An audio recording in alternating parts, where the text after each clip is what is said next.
Father's Day is one of those days that hits different depending on your story. For some people, it's a day of celebration. For others, it's a day of grief because somewhere along the way, the father who was supposed to stay left. And when a father leaves, he doesn't just take himself, he takes something with him. Something you cannot name for years. Today, I want to share with you a testimony from CBN about a young man named Simpson who lost his father at 15 years old and spent the next 4 years trying to fill that hole with everything the world offered. Now, none of it worked until one night in a jail cell, God showed up. Stay with me. Simpson grew up thinking himself as a good kid. He loved his family and he wanted to be just like his dad. He said, we walked alike, we had the same mannerisms, we conducted ourselves the same. He taught me everything I knew about football and about chores around the home. His dad was his identity. His dad was his role model. His dad was his mirror, the person he looked at and said, that is who I am. That is who I am becoming. And then when JL was 15 years old, his parents divorced. He said, I was a little angry because I was used to him being in the home with me. Definitely some disappointment, some hurt, and just not understanding. So he buried it in sports. Football became his new identity. He said that helped cover some of it, that helped hide some of the hurt, hide some of the pain. But you cannot hide pain forever. And the place it hurt the most was on game day. He said, mainly missed him when it was Saturday. It's time for a game and he's not at the game. I didn't realize how much of a toll it was taking on me at the time. That is the thing about a father wound. You feel it the most in the small moments. The empty seat, the drive you didn't take together, the absence nobody else notices but you. And see, without his father, JL lost more than a role model. He lost his identity. He said, I could never define who I was. And when you cannot define who you are, you let the world define it for you. So after high school, JL's new role models were the guys on the street. They had the cars, they had the clothes, the money, the name. And JL said, there's a part of me that wants to do what they're doing because they looked like they had identity. They looked like they belonged somewhere. And all JL was searching for was, I matter or I belong. Someone sees me. At 19 years old, JL and a friend saw guys walking by. One was wearing a jacket they wanted. His friend pulled out a gun. The jacket came off. And just like that, a good kid who loved his family had crossed the line he could not uncross. Within 2 days, JL and his friend were arrested. He said, the next thing I know, I'm being read my rights. It was just shocking. One of the worst times of my life. He was charged with 2 counts of armed robbery, facing 12 years in prison. But this is where JL's story takes an unexpected turn. While in jail, awaiting trial, JL was invited to a Bible study. He remembered something about Paul and Silas in prison praising God and the door swinging open. He said, I'm thinking, hey, I'm going to Bible study. And at that Bible study, when they asked if anyone wanted to receive Jesus Christ as Lord, JL raised his hand.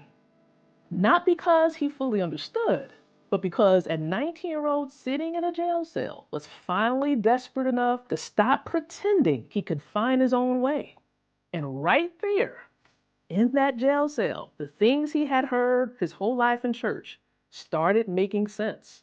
He said, this relationship with Christ, this loving God who died for me, loves me.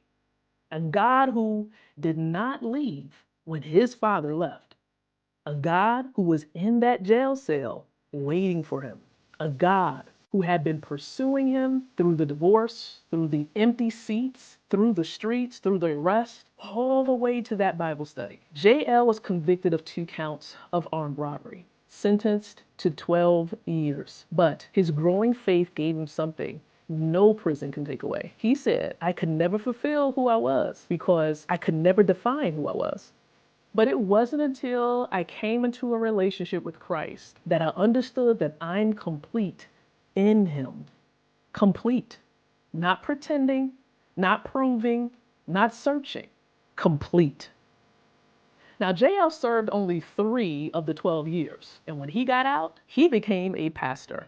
He married Shannon and they built a family of 7 children. And now, this man who lost his identity when his father left guides his own children to find their identity in God. JL said, God is so gracious, so merciful, so kind, that even though I made those mistakes, he can use those mistakes. He can use that story to be a blessing and really help somebody else so they won't have to go through those things. A boy who needed a father to stay became a father who stayed. Because God is faithful to complete what he begins. So, what does JL's story teach us about kingdom living? 3 principles before we close. Principle number 1. The father wound does not define you. God does. JL searched for identity in sports, in the streets, in the wrong crowd. But none of it could give him what he was looking for because none of it was designed to. Only God can define who you are. What your father said or didn't say, or did or did not do, does not have the final word over who you are. God does. Principle number 2. God meets you exactly where you are. You see, JL did not get saved in a church building. He got saved in a jail cell at a Bible study he only attended because he remembered Paul and Silas. God is not waiting for you to get to the right place before he shows up. He meets you in the jail cell, in the hospital, in the divorce, in the empty seat where your father was supposed to be sitting. He is already there. Principle number 3. What the enemy meant to destroy you, God would use to build others. JL went to prison and came out a pastor. He raised 7 children to find their identity in God because he found his in a jail cell at 19. Your worst chapter is not wasted. In God's hands, it becomes someone else's lifeline. Process is not punishment. Process is preparation. God is not done with your story yet. Before I close today, I want to speak directly to someone watching on this Father's Day. Maybe you're carrying a wound that goes back to a moment when your father walked out the door or never showed up or was there but never really present. Maybe you have been searching ever since for someone to tell you who you are, for someone to say you matter, you belong. I see you. I am not going anywhere. I want you to hear the voice of God saying to you right now, I am the father you have been looking for. I was in every game your dad missed. I had been pursuing you through every wrong turn, every jail moment, every desperate search for identity. And I am here right now. Through this screen, you are mine and I am not leaving. If that speaks to you today, comment Father below if you have found or are ready to find your true identity in your Heavenly Father. And come back on Thursday because we are going even deeper into what it means to have God as your Father and how that changes everything about who you are. Subscribe so you don't miss it. And make sure to share this with someone who needs to hear it. They need to hear it this Father's Day. God bless you, and I'll see you next time.